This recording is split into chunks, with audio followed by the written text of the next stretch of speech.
आजच राज्य निवडणूक आयोगाने जिल्हा परिषद पंचायत समितीच्या निवडणुकींची घोषणा केली।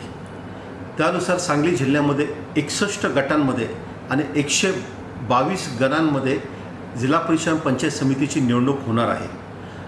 एकूण 18,18,736 मतदार आहेत आणि 2039 मतदान केंद्रावर मतदान होणार आहे।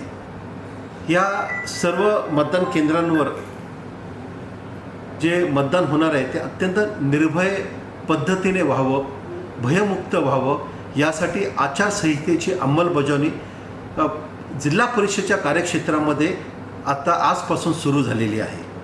निवडणुकीचं जर का आपण वेळापत्रक पाहिलं तर साधारणतः 16 जानेवारीपासून नामनिर्देशन पत्राला सुरुवात करण्यात येईल। 22 जानेवारीला छाननी घेण्यात येईल। 27 जानेवारीला उमेदवारांना किंवा 27 जानेवारीपर्यंत उमेदवारांना आपली अर्ज माघारी घेण्याची संधी देण्यात येईल आणि त्याच दिवशी वैधरित्या निवडणूक लढवणाऱ्या उमेदवारांची यादी घोषित करण्यात येईल। 5 फेब्रुवारीला मतदान राहील आणि 7 फेब्रुवारीला मतमोजणी घेण्यात येईल।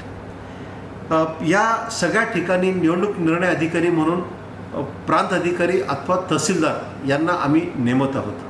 मी या निमित्ताने सांगलीच्या सर्व लोकांना असं आवाहन करतो की या कालावधीत त्यांनी आपल्या आदर्श आचारसंहितेचं तंतोतंत पालन करावे आणि निवडणूक अतिशय शांततेच्या वातावरणात पार पडण्यासाठी प्रशासनास पूर्णपणे सहकार्य करावे।